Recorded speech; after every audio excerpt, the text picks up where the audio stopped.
Bismillahirrahmanirrahim. Assalamualaikum warahmatullahi wabarakatuh. Innal hamdalillah nahmaduhu wa nasta'inuhu wa nastaghfiruhu wa nastahdihi wa na'udzu billahi min shururi anfusina wa sayyiati a'malina. May yahdihillahu fala mudilla lahu wa may yudlilhu fala hadiya lahu. أشهد أن لا إله إلا الله وحده لا شريك له وأشهد أن محمدا عبده ورسوله لا نبي بعده. اللهم صل على محمد وعلى آله وأصحابه ومن تبعهم بإحسان إلى يوم الدين. أما بعد. معاشر المسلمين جماعة صلاة المغرب رحمني ورحمكم الله. Pertama-tama mari kita panjatkan rasa syukur kita kepada Allah Subhanahu wa taala yang mencurahkan nikmatnya kepada kita semua. Mudah-mudahan Allah menjadikan kita hamba yang terus-menerus bersyukur kepadanya, dan Allah Subhanahu wa taala jadikan kita sebagai hamba-hamba yang bersyukur. Tak lupa juga kita aturkan salawat serta salam kepada junjungan kita Nabi kita Muhammad sallallahu alaihi wasallam. Kaum muslimin rahimakumullah,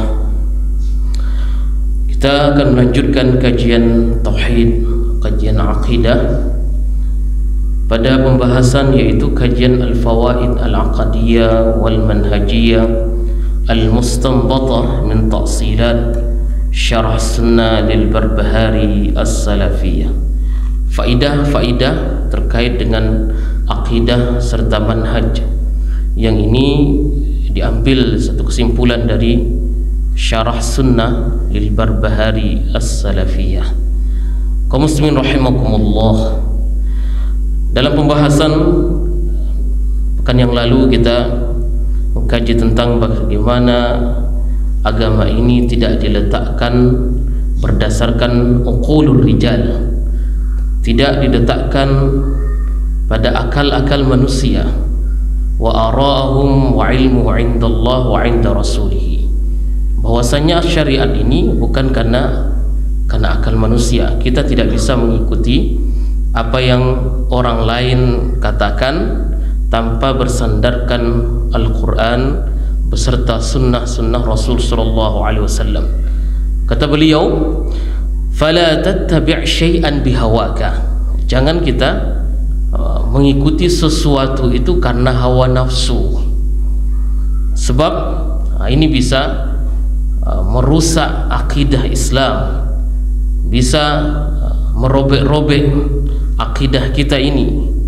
Fa innahu la hujjatan laka qad bayyana rasul li ummati as-sunnah. Sebab setelah sampai kepada kita penjelasan-penjelasan dari Al-Quran, kemudian dari hadis-hadis Rasul sallallahu alaihi wasallam, tak ada alasan lagi bagi kita untuk tak mengikuti petunjuk-petunjuk yang ada dalam Al-Quran serta sunnahnya, karena hal itu tersebut sudah sampai kepada kita penjelasannya. Siapakah mereka ini yang menjelaskannya? Yang berhak menjelaskan pertama tentang Al-Quran pastinya adalah tafsir yang paling utama. Rujukan kita adalah Rasulullah sallallahu alaihi wasallam. Tak ada lagi tafsiran yang lebih baik daripada Nabi sallallahu alaihi wasallam ba'dallah, setelah Allah. Sebab Allah juga menafsirkan kalamnya itu sendiri, dan itu kita lihat banyak di dalam Al-Quran bagaimana Allah Subhanahu wa taala menafsirkan ayat-ayatnya. Misalnya contohnya, was-samaa'i wat-tariq wa ma adraka mat-tariq. Apa itu at-tariq? An-najmu ats-tsaqib. At-tariq itu adalah an-najm ats-tsaqib. Begitu juga dalam surah Al-Qari'ah, mal qari'ah wa ma adraka mal qari'ah. Apa itu al-qari'ah? Wa ma adraka mal qari'ah?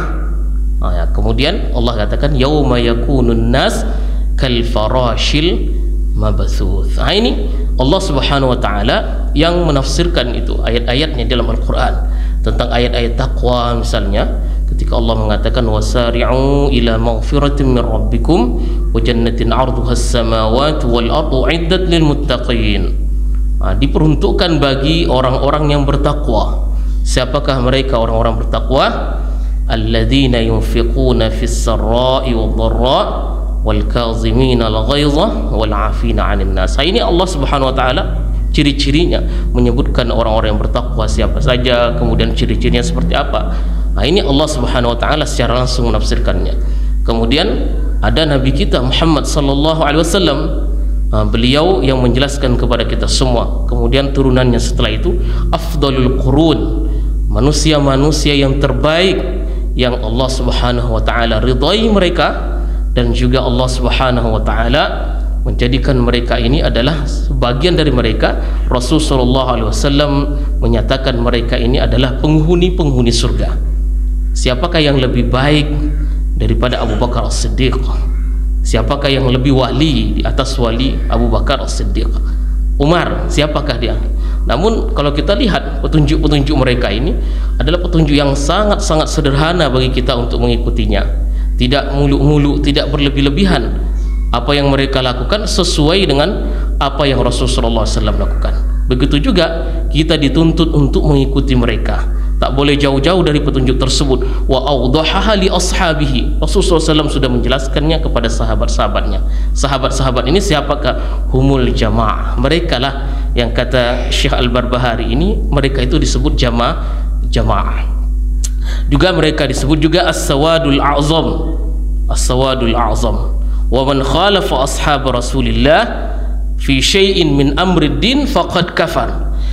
Barang siapa yang menyelisihi sedikit pun dari apa yang urusan-urusan agama ini dari sahabat-sahabat Rasul sallallahu alaihi wasallam, maka faqad kafar, maka dia telah kufur.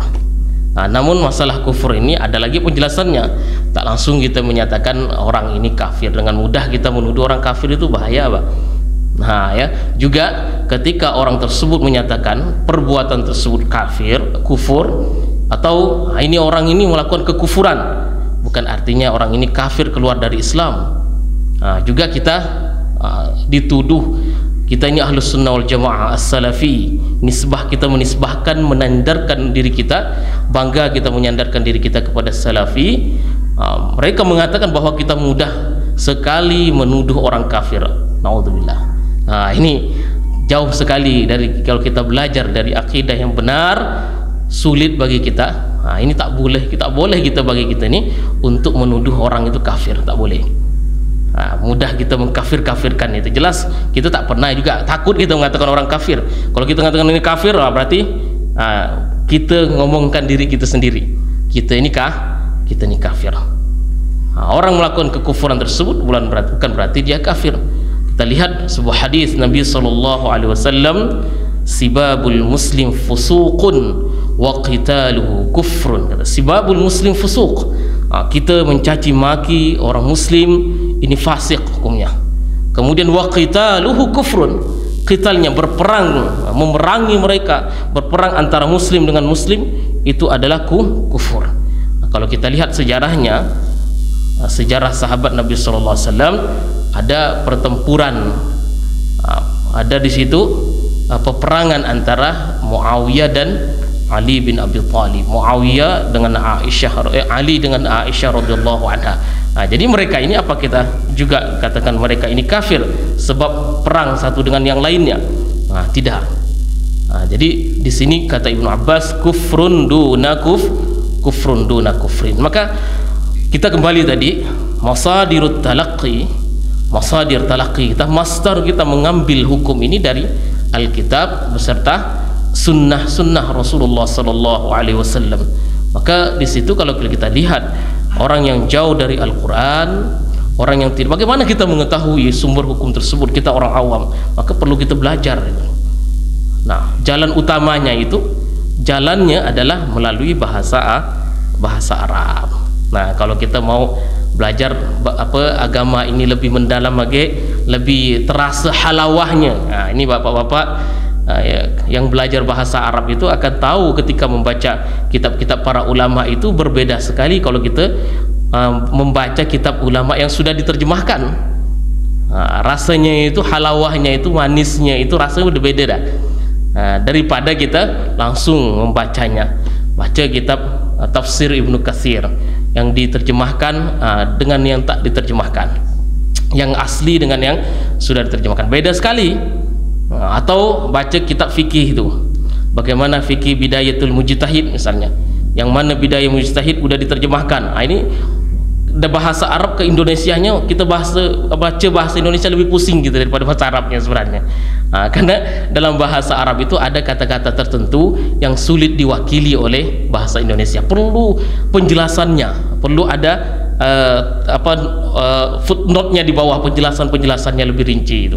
Maka kalau kita ingin betul-betul memahami Al-Quran, sunnah Rasulullah SAW, tak ada jalan lain kecuali kita mendalami bahasa Arab. Mendalami, setidaknya kita pernah menyentuh bahasa-bahasa Arab itu. Sentuh bagaimana ngaji kitab sedikit, satu paragraf bagaimana menterjemahkannya. Kaum muslimin rahimani wa rahimakumullah, Alkitab, bagaimana kita ini, kata walam yatruku syar'a liuqulin nas. Kita syariat ini tidak sekali-kali meninggalkan, menyisakan akal manusia di situ. Ketika seseorang mengambil hukum itu mengambil dari akalnya, tidak diperbolehkan seorang, sebab syariat ini diambil dari Al-Quran, diambil dari sunnah Rasulullah SAW. Sebab akal siapa yang mau kita ambil? Sebab syariat ini kalau kita ngambil akal manusia, produk manusia ini beda-beda macamnya. Sebab kalau orang ini mengeluarkan produk hukumnya, hukum positif misalnya ini, maka dia akan cari itu sumbernya dari dari hawa nafsu dia, keuntungan pribadi dia, golongan dia, atau partai dia. Dia akan cari di situ bagaimana dia membuat hukum atau undang-undang. Maka beda satu dengan yang lainnya, maka sulit kita untuk menerima. Tapi kalau produk Allah Subhanahu wa taala berdasarkan keadilan, al-musawa bainan nas. Musawa itu adalah sama, semua manusia itu sama agamanya, mau dia agamanya Kristen ke Yahudi ke Nasrani ke, di mata pandangan syariat itu sama. Bahkan orang yang tinggal di negeri muslim, mayoritas muslim, orang Kristen, orang Yahudi, orang Nasrani, mereka aman tinggal di tempat kita.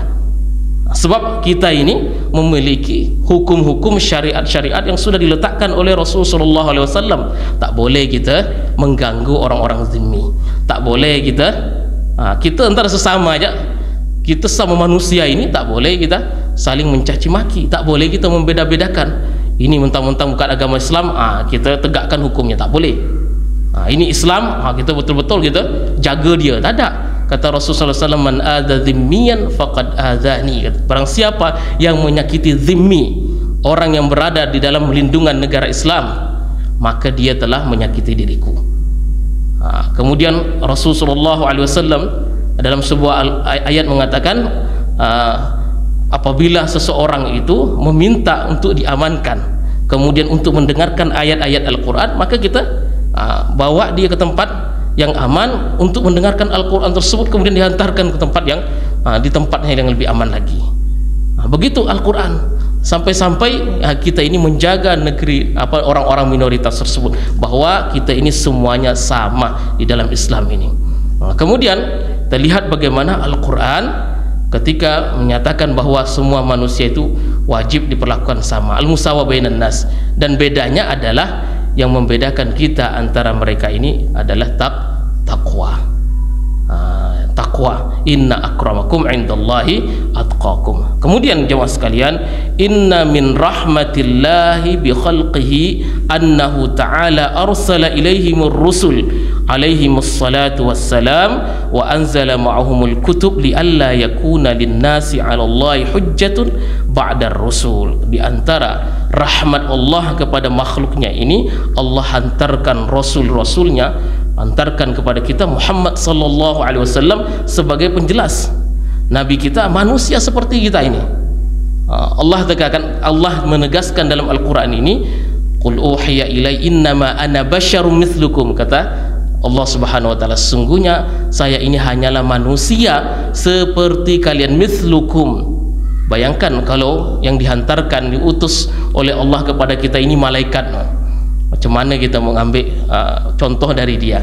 Rasulullah SAW, kata Utsman bin Affan, kana Nabi sallallahu alaihi wasallam ya'udu mardana. Nabi SAW, akhlak beliau itu adalah kalau kita di antara kita ada yang sakit, maka beliau akan menjenguk kita, menjenguk kami. Kalau ada yang meninggal, Rasulullah SAW akan mengantarkan jenazahnya. Kemudian beliau akan bersama kita dalam peperangan, dalam kondisi sulit maupun dalam kondisi senang. Itu Nabi SAW. Bahkan kalau beliau berkumpul dengan sahabatnya, sahabat ada yang masak, ada yang sibuk ini sibuk itu, beliau pun tak mau jadi raja di situ, tak mau berpangku tangan dilayani, tak mau. Rasulullah, beliau mengatakan, tugas saya apa, sebutkan, kata Nabi. Kemudian beliau akan melaksanakan tugas itu. Beliau kalau di rumah, kata Aisyah, sahabat bertanya, bagaimana Rasulullah di rumah? Rasulullah SAW yakhdumu nafsahu, beliau melayani dirinya sendiri. Itu akhlak beliau itu. Beliau menambal bajunya, kemudian beliau sepatunya, mencuci bajunya, dan sebagainya gitulah. Dia melayani diri beliau sendiri. Akhlak beliau kepada istri-istri beliau, Rasulullah SAW. Beliau ke pasar, karena orang-orang kafir ini, bagaimana Allah mengutus Nabi yang mana dia ini belanja di pasar, yamshi alal aswaq, dia berjalan di pasar. Masa ada Nabi katanya jalan di pasar belanja, kan? Ini kalau bukan seperti itu, bagaimana kita mau mencontoh Rasulullah SAW di pasar? Bagaimana kita mau mencontoh Nabi SAW di rumahnya? Macam mana Nabi kita mau mencontoh Rasulullah SAW ketika berperang? Di peperangan Rasulullah sakit, di peperangan Rasulullah SAW berdarah, patah giginya, kepalanya pecah. Itu Nabi. Sebab bagaimana? Supaya kita juga mencontoh seperti itu. Jangan kita jauh darinya. Kalau mau berperang, kita belajar ilmu kebal loh, gitu kan? Belajar ilmu kebal. Nabi tak pernah belajar ilmu kebal, tak ada. Istilah sejarah cerita Nabi, ini minta, ya Allah kuatkanlah saya, kebalkanlah badan saya, kuatkan ini biar pedang mantul, gitu kan? Tak ada gitu, seperti itu. Rasulullah hampir saja terbunuh. Sampai-sampai sahabat mengatakan, ini Nabi SAW udah mati dan udah syahid, dan Nabi SAW wafat dah. Kemudian turunlah ayat mengatakan, wa ma Muhammadun illa rasul. Muhammad Rasulullah, hanya utusan Allah Subhanahu wa taala. Qad khalat min qablihi rasul, telah ada rasul-rasul sebelumnya. Tengok rasul-rasul sebelumnya bagaimana penderitaan mereka itu, sakit mereka itu. Begitu ketika dakwah mereka itu perjalanannya panjang sekali. Ada yang di antara mereka dibunuh, Zakaria, Nabi Yahya, Nabi Musa alaihissalam. Bagaimana dengan Bani Israel? Bagaimana Nabi Yusuf alaihissalam? Bagaimana nabi-nabi yang lain? Disebutkan perjuangan dakwah mereka ini bukan dengan sesuatu yang aneh-aneh, yang ajaib-ajaib dengan karomah-karomahnya seperti itu, tak ada. Maka di sini Allah Subhanahu wa taala mengutus rasul itu untuk apa? Al-Qur'an itu.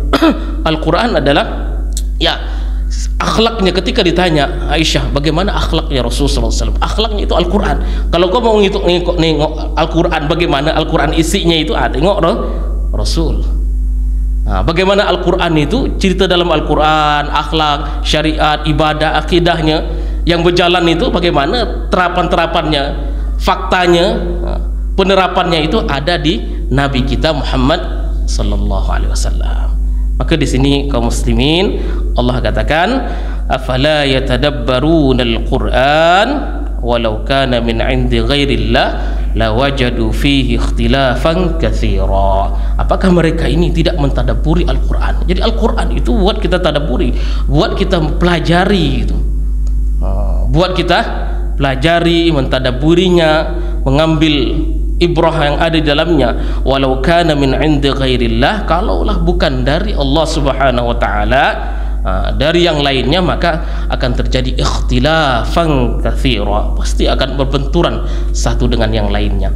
Maka kalau orang, sudah saya sebutkan pada kajian sebelumnya, kalau akal manusia ini sehat, akal kita ini tidak ada syubhatnya, hati kita ini bersih, Pak, maka kita akan melihat sunnah-sunnah Nabi, Al-Quran itu tak akan berbenturan. Kata akan kita mengatakan, ini hadis ini tak sesuai dengan zamannya, sunnah ini tak sesuai dengan waktu sekarang ini, tak bisa diterapkan, tak bisa. Kalau hati orang bersih, maka dia kan, kalau hatinya bersih, maka dia akan akan mengatakan bahwa saya pasrah terhadap apa yang diputuskan Allah dan Rasulnya. Di sini inna aktsara an-nasi hiratan wa syakkan 'indal mautil ladzina tarakul kitab was sunnah, dan banyak manusia yang kebingungan dan ragu-ragu ketika dia mati, sebab ketika hidupnya ini tidak menyandarkan pada Alkitab beserta sunnah. Wa'tamadu ala uqulihim al-qasirah, mereka lebih mengandalkan akalnya yang pendek itu, akalnya yang terbatas itu, akalnya yang tumpul itu.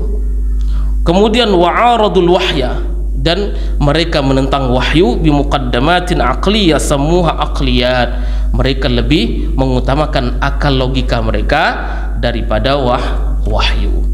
Maka Rasulullah SAW sudah mengatakan la yu'minu ahadukum hatta yakuna hawahu tab'an lima ji'tu bihi, kata Nabi, tidak beriman kalian sampai hawa nafsunya itu tunduk terhadap apa yang saya bawa, kata Rasul SAW. Nah, kemudian jemaah sekalian, al-khuruj minad din qad yakunu bisababi ittiba'il hawa. Keluar dari agama ini disebabkan mengikuti hawa nafsu. Fa in lam yastajibu laka fa'lam annama yattabi'una ahwa'ahum wa man adallu mimman ittaba'a hawahu bighairi hudan minallah innallaha la yahdil qaumadh dhalimin.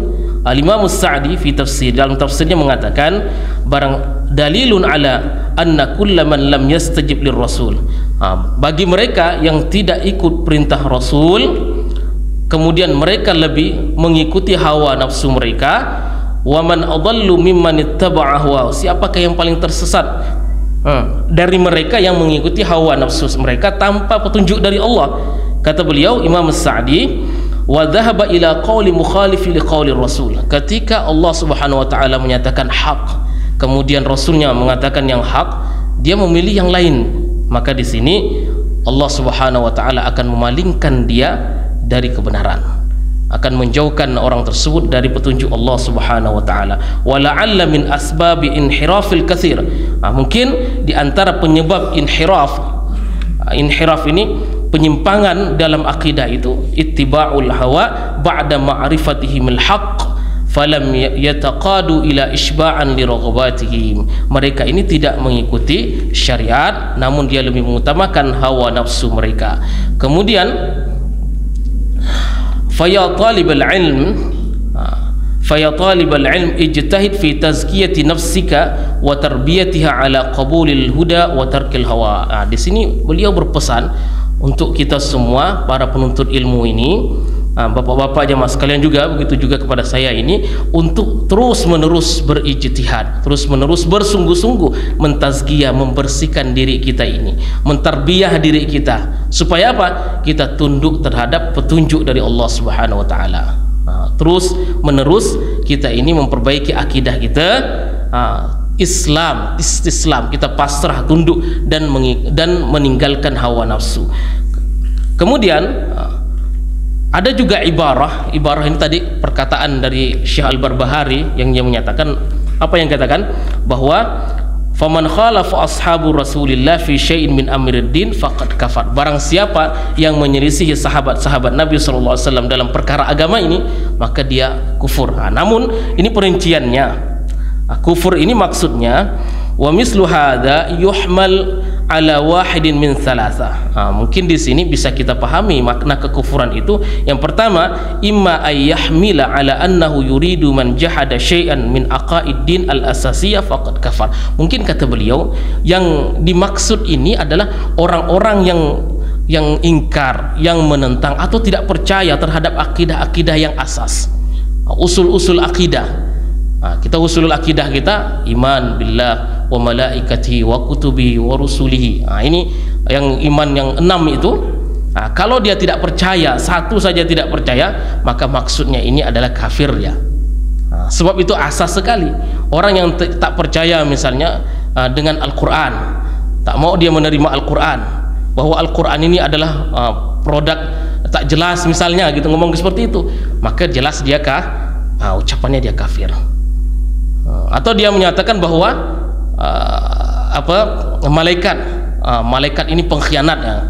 Itu kan Syiah ngomong seperti itu, bahwa malaikat itu telah berkhianat. Seharusnya wahyu itu dari Allah, kemudian malaikat sampaikan kepada Ali, bukan kepada Muhammad sallallahu alaihi wasallam, bukan kepada Muhammad. Cuman malaikat ini berkhianat, malaikat Jibril ini berkhianat. Maka dia jelas kafir itu. Atau tak percaya dengan hari akhirat. Mana ada hari akhirat tuh? Manusia mati ya matilah dia.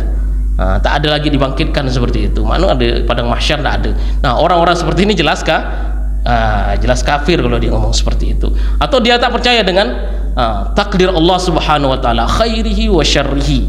Maka dia juga kufur seperti itu. Maka ini yang dimaksudkan, mungkin maksud beliau dia seperti itu. Atau wa imma ayyurida bi anna amalu rubbama adda ilal kufur. Maksud beliau mungkin perbuatannya itu ini bisa membawanya pada kekufuran, bukan orangnya dikafir. Tak boleh kita ente kafir ente ini, itu bahaya gitu ngomong kafir, tak boleh. Perbuatannya itu kufur. Maka perlu kita tegakkan hujahnya dulu. Kalau kita tahu alasan dia kenapa dia melakukan itu. Kalau alasan dia ini jahil juga kita tengok jahilnya ini, atau telah sampai kepadanya Al-Quran, telah sampai kepadanya Sunnah, cuman dia tak paham itu apa maksudnya. Apa maksud bid'ah itu tak tahu dia. Ya kan, apa maksud dia syirik itu tak paham dia. Memang dalam Al-Quran ada ucapan seperti itu, innallaha la yaghfiru ayyushraka bihi wa yaghfiru ma duna dzalik. Allah tidak akan mengampuni dosa syirik. Tak paham dia syirik, turunan-turunan syirik itu tak paham dia. Al-Quran tahu dia, Al-Quran dia, atau Sunnah paham dia hadis itu, tapi tak maksud dia apa maksud dalam hadis itu. Maka orang seperti ini juga tak bisa kita menyalahkannya sampai dia paham betul. Maka di sini dikatakan bahwa katakfiri wa tafjir wa iraqatid dima wa salbil amwal wal khuruj 'ala al wulad kullu hadha fitan sababu adami dhabti hadhil masail al muhimmah. Nah, orang yang ngebom sini ngebom sana, suka bunuh sini bunuh sana, itu kan orang Khawarij zaman dulu seperti itu. Orang Khawarij hampir menyamaratakan muslim itu kafir. Sahabat-sahabat Nabi dikafirkan. Khawarij itu menghalalkan darah-darah umat Islam, mereka dah halalkan itu. Sebab apa?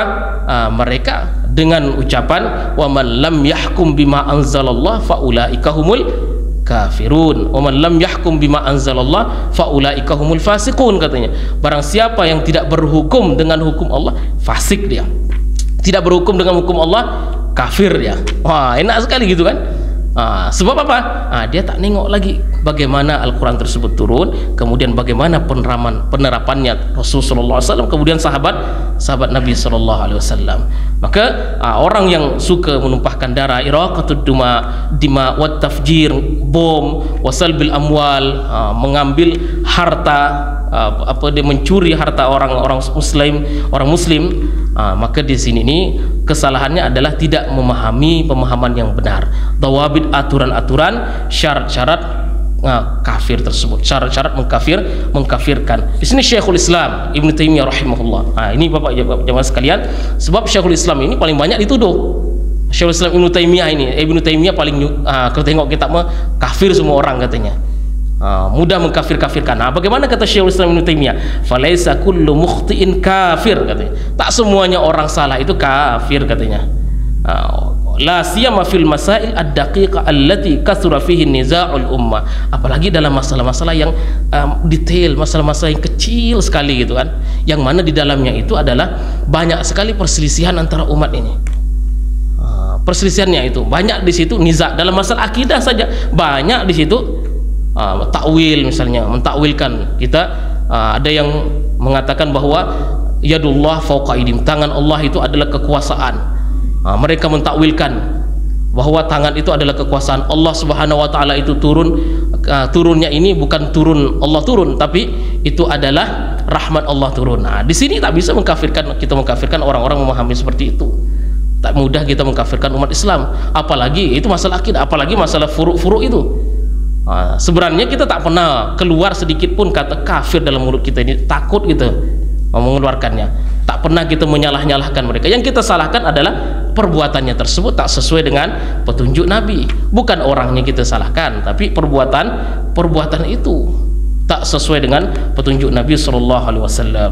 Kemudian waqala wa laysa li ahadin ay yukaffira ahadan minal muslimin wa in akhta'a wa in ghalata hatta tuqamu alaihi al-hujjah. Tak ada berhak kita ini bagi siapapun untuk menghakimi, mengkafirkan orang muslimin apabila dia salah, hatta tuqamu alaihi al-hujjah, sampai kita betul-betul mengetahui apa alasan dia.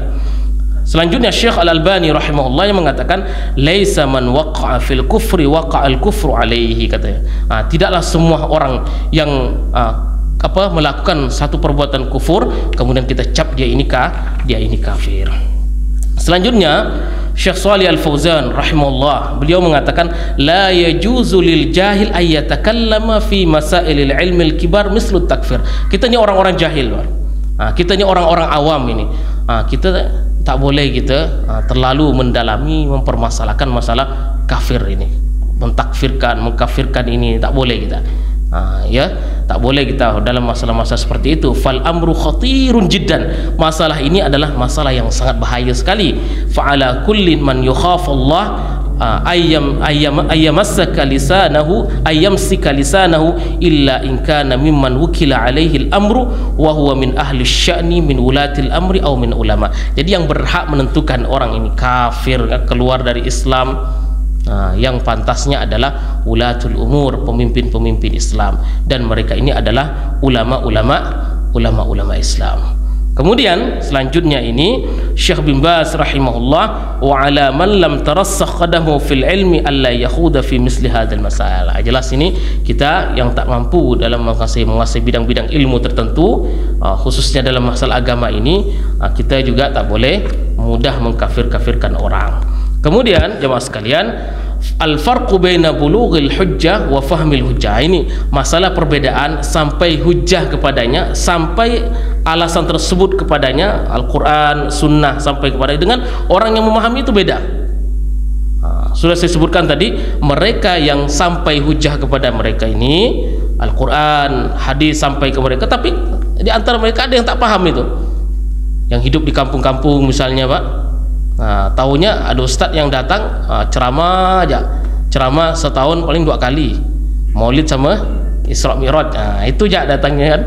Yang tak ada kajian di situ, tak ada, tak paham dia. Tahunya ya sampai Al-Quran kepadanya, dibacakan Al-Quran, bacakan hadis, tapi tak paham apa maksudnya itu.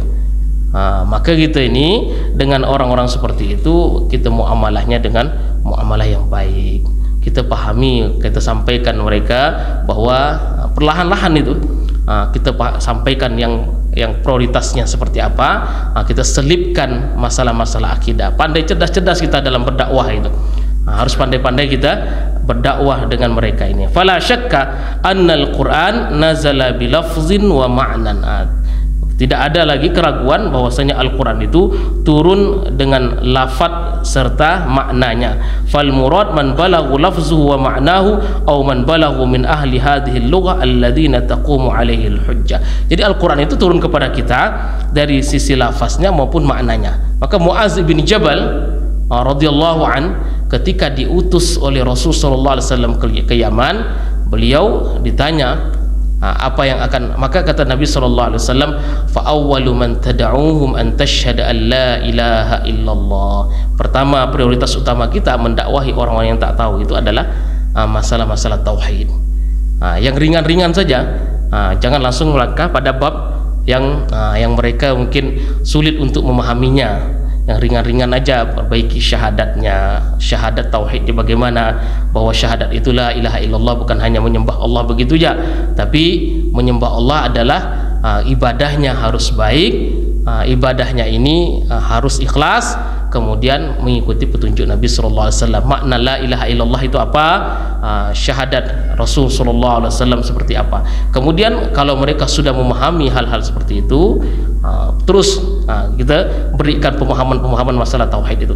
Jangan juga kalau kita langsung kepada bab akidah misalnya, kita sampaikan bab akidah, mungkin dia agak apalagi kalau kita nih Pak, stylenya mungkin dalam bentuk misalnya mereka sudah ada kampung-kampung tempat tertentu itu mereka agak menolak dengan jenggot kita cenang cingkrang. Tapi kalau kita melewati bab fikih misalnya, Kita melewati bab fikih, kemudian kita selipkan akidah di situ. Mereka terima. Tafsir, kajian tafsir, kemudian kita selipkan tauhid. Yang penting kita selipkan masalah-masalah tauhid itu. Kemudian jemaah sekalian, wa minal ma'lum anna man la ya'rifal ma'na fa innahu laysa biwus'i ay yaqbalahu lakin ala man balaghahu anna ar-rasul Muhammadan qad bu'its. Namun apabila mereka ini sudah mengenal, sudah paham tadi, sudah datang kepada mereka Al-Quran serta Sunnah, nah kemudian mereka diwajibkan untuk belajar. Wajib mereka ini untuk menuntut ilmu lebih mendalam. Jangan hanya mencukupkan pada tadi sampai kepada mereka Al-Quran serta hadis-hadis Nabi udah cukup bagi, tak bisa. Harus mereka ini mendalami, memahami, dan mereka menuntut ilmu apa yang dinamakan sunnah, apa yang dinamakan bid'ah, syirik, iman, itu harus mereka pelajari. Allah alam bisawab. Ini pelajaran Syekh Al-Barbahari rahimahullah pada kitab Al-Fawaid Al-Aqdiyah pada pelajaran yang ketiga. InsyaAllah akan kita sampaikan pada pelajaran yang keempat dalam masalah akidah, bagaimana masalah bid'ah yang akan kita sampaikan. Allah alam bisawab. Sekian jemaah sekalian, kita tutup kajian akidah dengan doa kafaratul majlis. Subhanakallahumma wa bihamdika nasyhadu an la ilaha illa anta nastaghfiruka wa natubu ilaik. Assalamualaikum warahmatullahi wabarakatuh.